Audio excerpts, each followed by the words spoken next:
Hello everyone, welcome back to SS Classes. My name is Shaista Parveen and you are watching SS Classes. So my all dear student, today I will discuss the chemistry chapter number 6.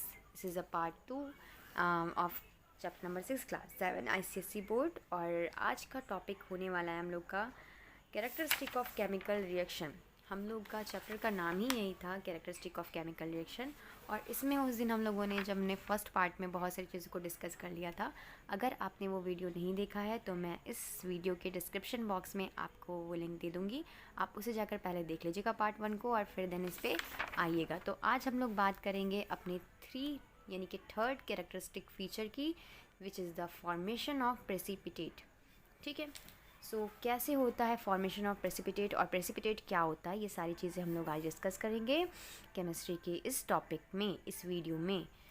तो चलिए start करते हैं बिना time waste किए हुए अपना video. So formation of precipitate. So there are certain chemical reaction which are accompanied by the formation of precipitate. A precipitate is an insoluble product which is formed when two chemical compound which are ठीक है which are soluble react to form a substance which is insoluble and separate out from the solution.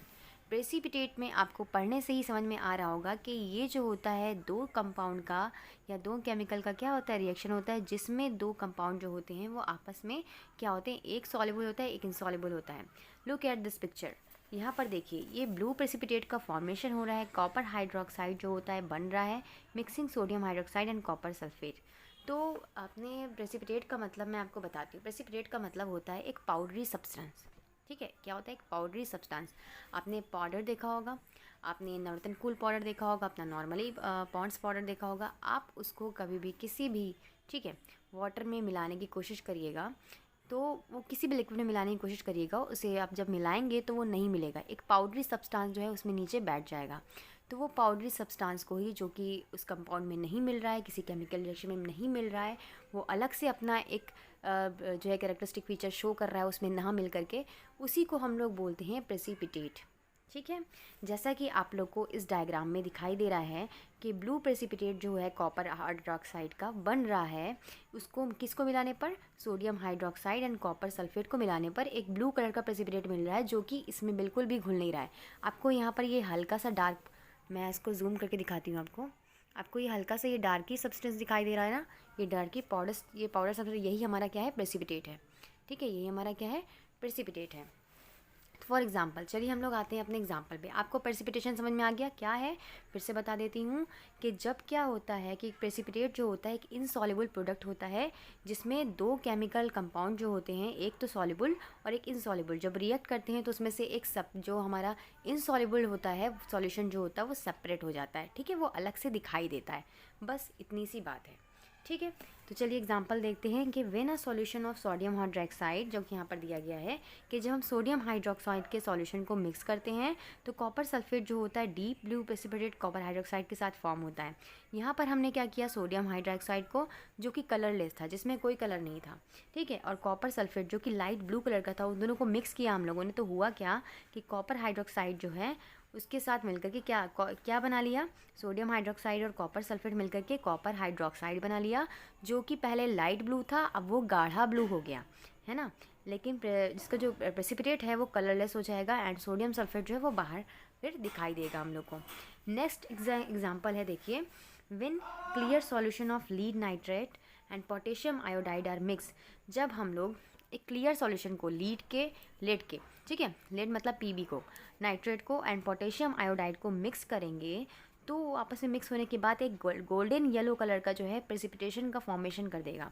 यहाँ पर हमने lead nitrate यानी कि PbNO3 को मिलाया है और यहाँ पे पोटेशियम आयोडाइड को मिला है 2Ki को, ठीक है, जो कि कलरलेस है।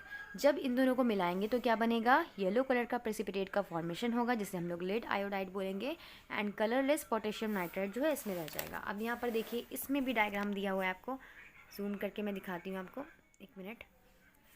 ये देखिए आप लोगों, दिख रहा है आप लोग को, ये वाला देखिए, इसमें क्या देख रहा है, यहाँ पे जो PbLed2 है ये येलो कलर का प्रेसिपिटेशन का फॉर्मेशन कर रहा है, यानी कि पाउडरी सब्सटेंस का फॉर्मेशन कर रहा है जो कि नहीं मिक्स्ड है। येलो प्रेसिपिटेट जो होता है लेड का आयोडाइड का फॉर्म होता है mixing lead nitrate and potassium iodide को मिलाने पर। ठीक है, अब हमारा देखिए एक और लास्ट एग्जाम्पल इसका देखते हैं क्या है, इसमें 2 एग्जाम्पल और दिए हुए हैं जिससे आपको बहुत क्लियरली समझ में आ जाएगा कि प्रेसिपिटेशन क्या होता है। तो सी वाले में हमारा दिया हुआ है कि जब हम फेरस सल्फेट को सोडियम हाइड्रोक्साइड के साथ मिक्स करेंगे तो एक डर्टी ग्रीन प्रेसिपिटेशन का फॉर्मेशन होगा which is a ferrous hydroxide of form, जिसमें फेरस हाइड्रोक्साइड का फॉर्मेशन होगा। यहाँ पर हमने क्या किया, फेरस सल्फेट को मिलाया, किसके साथ मिलाया, सोडियम हाइड्रोक्साइड को मिलाया।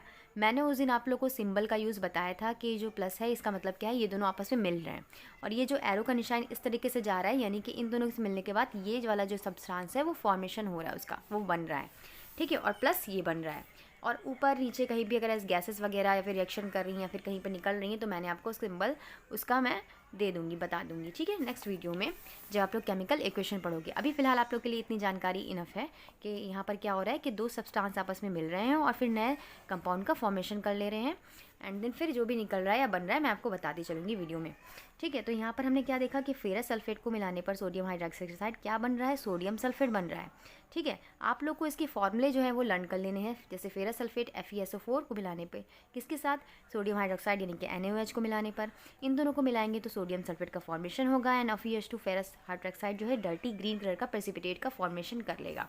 अब इन दोनों को मिलाया तो डर्टी ग्रीन कलर का फेरस हाइड्रोक्साइड का फॉर्मेशन हो गया, और ये डर्टी ग्रीन प्रेसिपिटेट जो है फेरस हाइड्रोक्साइड का वो ऑब्टेन होता है फेरस सल्फेट और सोडियम हाइड्रोक्साइड को मिलाने पर। देखिए ज़रा कितना ज़्यादा डर्टी ग्रीन, ये बहुत ज़्यादा आपको दिखाई दे रहा है, एवं आपको दिखाई दे रहा होगा कि ये कितना ज़्यादा ग्रीन कलर का है ना, बहुत ज़्यादा ग्रीन कलर का है, डर्टी ग्रीन इसीलिए बोला गया ऐसे, ठीक है। अब नेक्स्ट देखिए, लास्ट इसका एग्जाम्पल दिया हुआ है कि व्हेन अ कलरलेस सॉल्यूशन, जब हम किसी कलरलेस सॉल्यूशन को सिल्वर नाइट्रेट के साथ मिक्स करते हैं तो एक सोडियम क्लोराइड सॉल्यूशन जो, ठीक है, एक सोडियम सॉल्यूशन के साथ, सो यहाँ पर वाइट प्रेसिपिटेट जो होता है सिल्वर क्लोराइड का बनता है। सिल्वर नाइट्रेट यानी कि AgNO3 को हम लोग मिलाएंगे सोडियम क्लोराइड यानी कि NaCl से, ठीक है, तो क्या बनेगा, तो सोडियम नाइट्रेट बनेगा, और AgCl जो है हमारा सिल्वर क्लोराइड वो वाइट प्रेसिपिटेशन का फॉर्मेशन कर लेगा, यानी कि इसमें वाइट पाउडरी सब्सटेंस का फॉर्मेशन हो जाएगा। सो यहाँ पर वाइट प्रेसिपिटेट किसका, जो सिल्वर क्लोराइड का है वो फॉर्म हो रहा है, किसको मिलाने पर, सिल्वर नाइट्रेट को एंड सोडियम क्लोराइड को आपस में मिलाएंगे तो एक वाइट कलर का पाउडरी सब्सटेंस का फॉर्मेशन कर ले रहा है सिल्वर क्लोराइड, ओके। इतनी सारी बातें आप लोगों ने किसके बारे में पढ़ी हैं, फॉर्मेशन ऑफ प्रेसिपिटेट, ठीक है। इतनी सारी बातें आप लोगों ने प्रेसिपिटेशन के बारे में पढ़ी हैं कि प्रेसिपिटेशन में क्या होता है भाई, कि एक पाउडरी सब्सटेंस का फॉर्मेशन होता है जो आपस में नहीं घुलते, ठीक है, एक इनसॉल्युबल सब्सटेंस जो है इसमें रह जाता है प्रेसिपिटेट के फॉर्मेशन में, फॉर्म में, ठीक है। नेक्स्ट हम लोग का है एनर्जी चेंज। हम लोग पढ़ रहे थे, बात कर रहे थे कैरेक्टरिस्टिक ऑफ केमिकल रिएक्शन की, तो उसमें एक और टॉपिक हमारा इंक्लूड है, क्या है, एनर्जी चेंज। भाई कि कोई भी केमिकल रिएक्शन होता है तो उसमें एनर्जी भी चेंज होती है। सो ये कैसे चेंज होती है, हाउ कैन दे रीड, ठीक है। सो बहुत सारे रिएक्शन जो होते हैं वो हमें एनर्जी देते हैं, ठीक है, गिव ऑफ एनर्जी। सो ये एनर्जी जो होती है वो प्रोड्यूस्ड होती है या फिर रिलीज्ड होती है in the form of heat के फॉर्म में एंड लाइट के फॉर्म में। सो केमिकल रिएक्शन जो होते हैं वो give of energy is called exothermic reaction. तो ऐसे रिएक्शन, ऐसे केमिकल रिएक्शन जो एनर्जी देते हैं, ठीक है, जो एनर्जी देते हैं उसे हम लोग क्या बोलेंगे, एक्सोथर्मिक रिएक्शन। क्या बोलेंगे उसे हम लोग, एक्सोथर्मिक रिएक्शन। एक बार फिर से आप लोग लर्न कर लीजिए, एनर्जी चेंज में क्या होगा कि कोई भी केमिकल रिएक्शन जब होता है तो वो कुछ ना कुछ एनर्जी देता है या तो एनर्जी रिलीज़ करता है, यानी प्रोड्यूस करेगा या तो एनर्जी देगा या तो रिलीज़ करेगा यानी निकालेगा एनर्जी। तो इसमें क्या होता है कि ये किस फॉर्म में होते हैं, या तो हीट के फॉर्म में या तो लाइट के फॉर्म में ये एनर्जी को प्रोड्यूस करते हैं या रिलीज़ करते हैं। अब इन केमिकल रिएक्शन में क्या होता है कि ये जो केमिकल रिएक्शन होते हैं ये गिव ऑफ हो रहे हैं, एनर्जी को दे रहे हैं, तो that is a called exothermic reaction. जैसा कि यहाँ पर आपको एग्जाम्पल दिया गया है, इट्स अमेजिंग, ओके। एक एक्सोथर्मिक रिएक्शन का एग्जाम्पल आपको दिया गया है, क्या दिया गया है, तो देखिए, जब एनर्जी निकलेगी, जब एनर्जी गिव होगी, ठीक है, दी जाएगी, तो हम उसे क्या बोलेंगे, एक्सोथर्मिक रिएक्शन बोलेंगे। अभी इसी के बेसिस पे आपको एंडोथर्मिक रिएक्शन भी बताया जाएगा, ठीक है। जब एनर्जी जो है गिव ऑफ होगी तो उसे हम लोग बोलेंगे एक्सोथर्मिक रिएक्शन। इतनी बात क्लियर हो गई। अब इसका एग्जांपल ज़रा देखिए कि एनर्जी रिलीज हो रही है, एक्सप्लोजन ऑफ नाइट्रो, क्या है यहाँ पर, nitroglycerine break and move rock, the complex nitroglycerine molecules of convert to 4 gases products, carbon dioxide, nitrogen, oxygen and water vapours, ठीक है। तो यहाँ पर एक्सोथर्मिक रिएक्शन का क्या दिया गया है, बहुत ही अच्छा अमेजिंग सा एग्जांपल दिया गया है, जिसमें आपको क्या दिखाया गया है, नाइट्रोग्लिसरीन क्या हो रही है, टूट रही है रॉक के फॉर्म में। ठीक है, मूव कर रही है रॉक तो वो टूट रही है, एंड इसमें एक कॉम्प्लेक्स मतलब कि बहुत ही ज़्यादा शफल नाइट्रोग्लिसरीन मॉलिक्यूल कन्वर्ट हो रहे हैं 4 गैसेस में। कौन से गैसेस प्रोडक्ट में वो कन्वर्ट हो रहे हैं, कार्बन डाइऑक्साइड में, नाइट्रोजन में, ऑक्सीजन में एंड वाटर वेपर में। ठीक है, that is a called exothermic reaction, जो हमें क्या कह रहा है, एनर्जी गिव आउट कर रहा है, गिव ऑफ कर रहा है। ठीक है, फिर देखिए यहाँ पर व्हेन क्विक टाइम। ठीक है, क्विक क्लाइम हम बात करें कैल्शियम ऑक्साइड की। ठीक है, quick climb is calcium oxide को हम लोग ऐड करेंगे बीकर में कुछ वाटर के साथ, तो ये वाटर जो होगा बहुत ज़्यादा गर्म होने पर स्टार्ट कर देगा बॉइलिंग करना, यानी कि ज़्यादा गर्म होगा तो वो बहुत ज़्यादा बॉयल होने लगेगा। So it's because an exothermic reaction. क्यों हो रहा है, क्योंकि हम इसे हीट दे रहे हैं और ये एनर्जी क्या कर रहा है, एनर्जी को गिव ऑफ कर रहा है, that is a called exothermic reaction. यहाँ पर हमने कैल्शियम ऑक्साइड को वाटर के साथ मिलाया। ठीक है, तो क्या बना, कैल्शियम हाइड्रोक्साइड बना, जिसमें से हीट एनर्जी क्या हो रही है, हमें हीट एनर्जी दें जो है ईट आउट हो रही है। फिर है second example, win magnesium ribbon. जब हम मैग्नीशियम के रिबन को हीट करेंगे, मैग्नीशियम का रिबन जो है पतला सा रिबन टाइप स्ट्रक्चर होता है, उसको हम लोग जब हीट करेंगे तो उसकी एक टिप पे अगर हम फ्लेम या बर्नर पे उसको लगाएंगे, ठीक है, जो जलता हुआ बर्नर वगैरह लगाएंगे वहाँ पर, सो ये कैच कर लेगा फायर को और जलने लगेगा, और एक डजलिंग मतलब एक धुएंदार हल्की सी वाइट कलर की फ्लेम देगा ये। ठीक है, मैग्नीशियम को ऑक्सीजन के साथ मिलाने पर, ठीक है, इसको हम लोग हल्का सा गर्म करेंगे तो ये क्या करेगा, एनर्जी को रिलीज़ करेगा। सो कुछ केमिकल चेंजेस जो होते हैं वो एब्जॉर्ब करते हैं एनर्जी को। ठीक है, तो ऐसे केमिकल रिएक्शन जो एनर्जी को एब्जॉर्ब करते हैं उनको हम लोग एंडोथर्मिक रिएक्शन बोलते हैं। जो एनर्जी देते हैं उन्हें हम लोग एक्सोथर्मिक रिएक्शन बोलते हैं, और ऐसे रिएक्शन जो एनर्जी को एब्जॉर्ब कर लेते हैं अपने अंदर, that is a reaction called endothermic reaction. आपको डिफरेंस समझ में आया एक्सोथर्मिक और एंडोथर्मिक में। ठीक है, इसका एग्जांपल देख लेते हैं कि सोडियम बाइकार्बोनेट एब्जॉर्ब करता है हीट को और क्या बना लेता है, सोडियम कार्बोनेट बना लेता है वाटर एंड कार्बन डाइऑक्साइड के साथ। सो यहाँ पर हमारा सोडियम बाइकार्बोनेट है।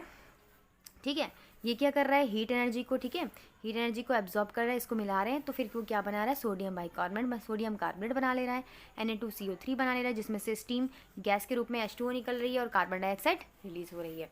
ठीक है, ये दोनों ही जो यहाँ पे आपको ब्रैकेट में जी दिया है वो इसका मतलब क्या है, गैस, वो क्या है, गैस निकल रही है।